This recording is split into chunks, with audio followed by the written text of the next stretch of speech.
এখন বাজছে রাত্রে 2টা। আর ঠিক 2টার সময় আমরা রেডি হয়ে কোথায় বাড়াচ্ছি নিশ্চয়ই তো জানতে চাচ্ছ তোমরা। তো জানতে যদি চাও ফুল ব্লগটা অবশ্যই দেখো। আমরা এসে পড়েছিলাম ডিমাপুর স্টেশনে। এখান থেকে দেখো ট্রেনটা দেখতেই পাচ্ছ দাঁড়িয়ে আছিল। সেখানে উঠে আমরা রাত্রেবেলা পুরো ফুল রাতটা কাটিয়ে সকাল হয়ে গেছিলো।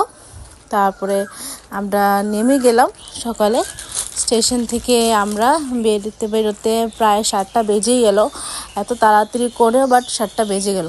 তো স্টেশন থেকে আমরা গাড়ি নিয়ে বেরোতে প্রায় আমাদের 7:30টা বেজে গেল।